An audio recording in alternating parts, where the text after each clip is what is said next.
আমার বাড়িতে আমি একাই সংসার চলে, আমার ছেলে স্বামীটা অসুস্থ, তাতে পারে না, তার জন্য আমি এখানে আগ্রহণ করে আগে এসেছি, দেখা যাক কী হয়ে যায়।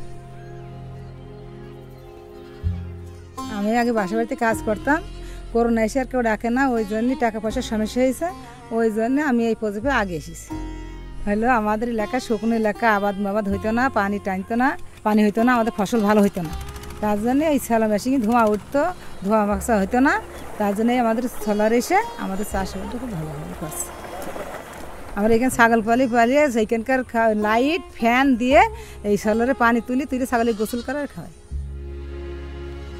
এইখান থেকে ছাগল পালছি, এইখান থেকে কারেন্ট আছে, এই কারেন্ট ভাড়াটা আমাদের লাগছে না, এইখান থেকে আর সোলার থেকে কারেন্ট পাচ্ছি। আমাদের এখানে কাজ করি 3টে মহিলা, সেই মহিলা 3টা দেখে আমরা এখানে আগ্রহণ দেখে আরও লোক আগাচ্ছে কাজ করতে।